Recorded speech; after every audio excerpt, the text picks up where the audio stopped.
सुन रहे हैं विविध भारती गीतों भरी कहानी। आइए सुनते हैं अनुपम घोष की लिखी कहानी दिल ही तो है, उन्हीं के स्वर में।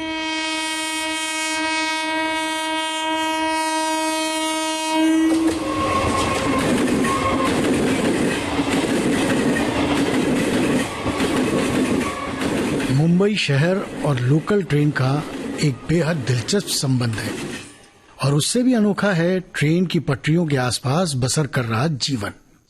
हजारों परिवार और लाखों जिंदगियां इन्हीं पटरियों के किनारे अनगिनत सालों से पैदा होती, रंग बिखेरती और वक्त बेवक्त दम तोड़ती आ रही हैं। इन पटरियों के किनारे न जाने कितनी कहानियां रहने वाले रईस हों या मध्यम वर्गीय घरों के धड़कते दिल हों, यहाँ की रोज पनपती दोस्ती, दुश्मनी, इश्क, मुश्क और दर्द की अनगिनत कहानियों की तरह ही मुंबई की बस्तियों, मोहल्लों, समंदर के किनारों, बाजारों, फुटपाथ और रेल की पटरियों में भी न जाने कितनी कहानियां रोज पैदा होती हैं। सभ्य समाज के सामने झुग्गी झोपड़ियों में रहने वाले या तो एग्जिस्ट नहीं करते या वो इन्हें इस लायक नहीं मानते कि इनके बारे में बात की जाए। इग्नोर कर देने से क्या वो गायब हो जाएंगे? नहीं, वो भी सभ्य समाज की तरह ही धड़कते दिलों के साथ जिंदगी के सभी रंगों का अपने अपने स्तर पर आनंद लेते हैं। उनमें भी वही भावनाएं कुलबुलाती हैं जो किसी भी संपन्न परिवार के लोगों के बीच हमें दिखाई देती हैं।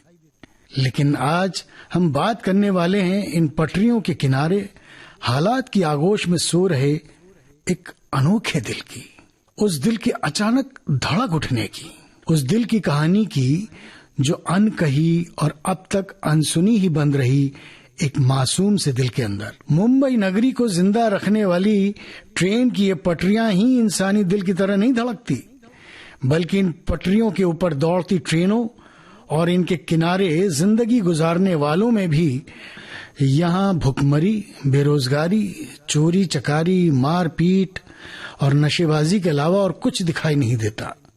या आप कह सकते हैं कि हम कुछ और देखना ही नहीं चाहते। लेकिन आज पन्नियों से ढके और कुछ बेतरतीब डंडों पर टिके घरों, जिन्हें यहाँ की टपोरी लैंग्वेज में खोली कहते हैं, उन खोलियों में रहने वाले इन मैले कुचैले जीवन से एक अद्भुत, अनोखी और खामोश सी प्रेम के हजारों लोग लगातार उस पुल की तरफ आ रहे थे जिससे होकर यात्री शहर के अलग अलग स्थानों की ओर जाते हैं। इस एग्जिट पॉइंट के आसपास फुटपाथ पे लगने वाली दुकानों का एक पूरा मार्केट सा है, जहां रोजमर्रा काम आने वाली कई चीजें शहर की अन्य दुकानों से बेहद कम कीमत पर यहां बिकती हैं। इसलिए इनका धंधा खूब फल फूल रहा है। इनमें मोबाइल कवर, उसका charger, ear plug, torch, battery, purse, कंघी, खिलौने, सस्ती क्रॉकरी से लेके एक से एक डिजाइन और रंगों के चश्मे की दुकानें भी हैं, जहां से सनग्लासेस खरीदकर आप मिनटों में खुद को किसी फिल्मी सुपरस्टार से कम नहीं समझते हैं। कम पैसों में यहां आपके काम की हर चीज मिलती है। इन दुकानों में एक चूड़ी बिंदी बेचने वाला भी है। स्टेशन एक आवाज अजीब सा शोर कर रही थी। हजारों लोगों की चहल पहल और ट्रैफिक के शोर के बीच भी अपनी जगह बनाती ये आवाज आपके कानों तक पहुंच रही थी। वो अजीब सी आवाज एकदम करीब आ गई। जब तक लड़कियां कुछ समझे किसी लड़की का एक मैला सा हाथ एक बेहद खूबसूरत झुमके को छूने लगा। लड़कियों ने देखा ये 24-25 साल की एक भिखारिन है जो उस झुमके को बड़े प्यार से निहार। गंदे बदबूदार कपड़े, बुरी तरह उलझे उसके बाल और मुस्कुराते वक्त पीले पड़ चुके उसके दांत टिमटिमा रहे थे। और हाँ, ये घर घर की आवाज लोहे के उन छोटे पहियों से आ रही थी जो लकड़ी के उस पटरे के नीचे लगे थे जिनमें वो भिखारिन बैठी थी। दरअसल वो अपने दोनों पैरों से लाचार थी, दिव्यांग थी। वो उसी पटरे पर बैठकर अपने हाथों से जोर से उसे चलाती और लोगों से भीख मांगती थी। उसे अपने बीच देखते ही लड़कियों ने बुरा सा मुंह बनाकर किया और तुरंत आगे बढ़ गईं। दुकानदार उन्हें बुलाता ही रह गया। दुकानदार को भिखारीन पर बहुत गुस्सा आया। ये क्या किया चंदा तूने? है हाथ क्यों लगाया झुमके को? तेरी वजह से ग्राहक भाग गए। लेकिन भिखारीन चंदा पर तो मानो उसकी बातों का कोई असर ही ना पड़ा हो। उसने झुमके को निकाला और अपने कान पर लगाकर दुकानदार के लटके आईने में खुद को देखने लगी। उसके भाव देखकर ही लग रहा था मानो वो आश्वस्त होना चाहती थी कि ये उस पर अच्छे लगेंगे कि नहीं। इसलिए उसने एक बार फिर झुमके को अपने कान पर लगाकर आईने में देखा। तभी पीछे से एक आवाज आई, मस्त है, ले ले। वो नशा करता और बेचता था। चंदा ने इससे पहले सिकंदर पर कभी ध्यान नहीं दिया था, लेकिन उसका इतना सा कहना चंदा को आज अच्छा लगा। चंदा ने बिना एक पल गंवाए उस झुमके को खरीदा और फुटपाथ के किनारे अपनी उस जगह पर जाकर बैठ गई जहां बैठकर वो रोज भीख मांगती थी। झुमका उसके दिव्यांग पैर पर कोई प्रतिक्रिया देती सिकंदर ने देखा कि एक पुलिस वाला उसी की तरफ चला आ रहा है। उसने तुरंत सड़क उस पार से जा रहे अपने किसी दोस्त को सीटी बजाकर रुकने का इशारा किया और रेलिंग से कूदता फांदता तेजी से उसकी तरफ लपक लिया। उस रात चंदा ठीक से सो नहीं पाई। बार बार उसे सिकंदर के कहे शब्द याद आते, तू मस्त बाल वाल संवार के अच्छे से तैयार होकर पहनेगी ना तो एकदम दीपिका पादुकोण लगेगी कसम से। जितनी बार ऐसा होता उतनी बार वो अपने झुमके को निकालकर देखती और ना जाने क्या सोचकर मुस्कुरा देती। पास की पटरी पर यार्ड में लौटती लोकल ट्रेन अपनी धीमी और लहराती चाल में पटरियों से बतियाती जा रही थी, मानो वो उसे चंदा के दिल की बात बता रही थी। शानदार आवाज से जिंदगी की एक नई कहानी के पैदा होने का ऐलान कर दिया। सोकर उठते ही चंदा ने रेल की पटरी के किनारे बैठकर पूरे जतन से अपने पीले पड़े दांतों को देर तक साफ किया। चंदा ने गंदगी से काली चिकट हो चुकी अपनी चमड़ी को बर्तन धोने वाले जूने की सहायता से रगड़ रगड़ कर साफ किया। 2 रुपए वाले 3 पाउच शैम्पू से अपने बालों को अच्छे से धोया। फिर बड़ी मेहनत से कंघी कर अपने उलझे बालों की एक एक लट निकाली। फिर किसी खास मौके के लिए संभाल कर रखी अपनी साफ और सुंदर ड्रेस निकालकर पहनी। उसे करीने से पहनकर चंदा ने अपने पास रखे आईने के टूटे शीशे में आईने में खुद को निहारती रही, मानो अपनी टूटी फूटी किस्मत को अपनी जागती आंखों के सपनों से बुनती रही। खुद को देखकर उसे सहसा यकीन ही नहीं हुआ, ये मैं हूं? वो धीरे से बुदबुदाई। बार बार वो खुद को आईने में देखती।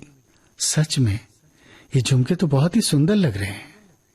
कितना सही बोला सिकंदर ने, सच कितनी अच्छी दिखती हूँ। ये सोचकर रोमांचित हो रहा था कि जब वो सिकंदर से मिलेगी कितना खुश होगा वो। सिकंदर से आज होने वाली उसकी ये मुलाकात के बारे में सोचकर ही उसका दिल बुरी तरह धड़कने लगा। दिल तो सिकंदर का भी धड़क रहा होगा। उसके मन ने खुशी से चहक कर इश्क के झूले पर पींगे भरते हुए उससे कहा। होकर सिकंदर से मिलने चली तो बार बार उसे अपने में कुछ कमी लगी। वो तुरंत वापस अपनी खोली में गई, कब से छुपा के रखी चूड़ियां निकालकर पहनी। फिर वापस आकर माथे के बीचों बीच एक छोटी सी बिंदी लगाई। हर तरफ से संतुष्ट होकर जैसे ही चंदा मुंबई सेंट्रल की तरफ बढ़ने को हुई कि पास की खोली से झांक कर चीरू अम्मा बोली, आज तो तू बहुत सुंदर लग रही है, डेटिंग पे जाती क्या? ऐसा बोलकर चीरू अम्मा स्नेह से मुस्कुरा दी। चंदा को चीरू अम्मा का ये बोलना बहुत अच्छा लगा। उसने पलटकर मुस्कुराकर चीरू अम्मा की बात पर सहमति की मुहर लगा दी। भी पूरे उफान पर था। तमाम लोग इस सपनों के शहर में अपने अपने सपनों के पीछे भागते नजर आ रहे थे। ऐसा लगता था जरा सी भी देर हुई नहीं कि जरा से पीछे रहे नहीं कि ये सारे सपने अधूरे रह जाएंगे। ऐसे ही अपने सपनों को साकार करने की इस दौड़ में घर घर की आवाज के साथ चंदा भी वहां पहुंची। उसकी निगाहें तमाम लोगों के बीच सिर्फ सिकंदर को ढूंढ रही थीं। तभी किसी की हंसी की आवाज सुनकर चंदा चौंकी। कहीं ये सिकंदर? फुटपाथ पर लगी प्लास्टिक के खिलौनों की दुकान की आड़ में उसे सिकंदर दिखाई दिया। वो अपने दोस्तों के साथ बैठा छुपकर नशा कर रहा था। उसकी पीठ चंदा की तरफ थी। सिकंदर को एक नजर देखने के लिए, उसे खुद को दिखाने के लिए न जाने कब से चंदा छटपटा रही थी। उसने तुरंत अपने पटरे को खटखटाकर सिकंदर को अपने मन की आवाज से पुकारा। सिकंदर ने पलटकर चंदा की तरफ देखा। चंदा को देखते ही सिकंदर की हंसी निकल गई।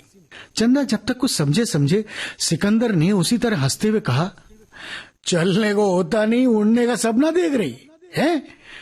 अबे पटरी पे घिसट के भीख मांगने वाली, मैं तेरे को मस्ती में चढ़ा क्या दिया? तू तो सच में खुद को दीपिका पर। में चंदा के अंदर कहीं सब कुछ टूट सा गया। उसे अब भी मानो सिकंदर पर यकीन ना आ रहा हो। उसने एक बार फिर उसकी तरफ उम्मीदों से देखा। सिकंदर अब भी हंस रहा था। चंदा हैरान थी, कोई ऐसे कैसे कर सकता है? उसका मन चीख कर रोने का कर रहा था, लेकिन वो खामोश सी सिकंदर को देख रही थी, जो अब भी उस पर हंसते हुए सड़क पार जाने के लिए फुटपाथ के किनारे जेब्रा क्रॉसिंग के पास खड़ा था। हंसते हुए सिकंदर ने एक बार फिर चंदा की तरफ देखा, जो कि उसके पास ही हैरान सी अपने पटरे पर बैठी उसे ही देख रही थी। हैरान सिर्फ चंदा ही नहीं, सिकंदर भी था। तभी तो उसने भी हंसा का दिल। उसे सिकंदर पर बहुत गुस्सा आ रहा था। चंदा के मन को जो आघात लगा था, उससे उसका मन कर रहा था कि सामने से फुल स्पीड में जा रही गाड़ियों के आगे सिकंदर को धक्का दे दे। उधर चंदा को देखकर सिकंदर की हंसी नहीं रुक रही थी। चंदा ने अपने मन को कड़ा किया और पूरी ताकत से उसे जोरदार धक्का दे दिया। कार के ब्रेक की जोरदार चित्कार और किसी से टक्कर की भयानक आवाज के साथ सारा शोर मानो गुम हो गया हो। एक पल की लंबी खामोशी के बाद मुंबई सेंट्रल के बाहर पुल के पास लोगों और ट्रैफिक के शोर के बीच फिर से एक बार घर घर की आवाज सुनाई देने लगी। लेकिन इस बार ये घर घर की आवाज दोगुनी थी। एक बार फिर तमाम लोगों के बीच भीख मांगने के लिए चंदा अपने पटरे पर आती दिखाई दी। उसके ठीक पीछे लकड़ी के ही एक दूसरे पटरे पर बैठा सिकंदर चंदा को आवाज लगाता हुआ चला आ रहा था। ओए सुन मेरी जान, चंदा रुक, सुन तो सही। अरे मेरे लोगों की भीड़ ने चंदा को हल्का सा धक्का दिया और आगे बढ़ गई। चंदा चौंक गई। उसने अपने गुस्से को जागती आंखों से ख्वाब में देखा था। ये उसका सिर्फ ख्वाब ही था। सिकंदर अपने उसी लापरवाह अंदाज से अपनी सही सलामत टांगों पर चलता हुआ सड़क पार कर रहा था। चंदा हैरान सी उसे देखती रही। उसकी आंखों का काजल लुढ़क कर उसकी काली चमड़ी से मिल गया। उसने चुपके से अपने झुमके उतारे और अपने हाथों से तोड़कर फेंक दिए। पुल के नीचे से जा रही लोकल ट्रेन लोहे की पटरी पर अपनी चित्कार के साथ गुजर गई। चंदा के पटरे की ही तो है। लेखन और वाचन स्वर अनुपम घोष का था। संपादन आकांक्षा सिंह। विविध भारती की ओर से इस कार्यक्रम के प्रस्तुतकर्ता रमेश गोखले।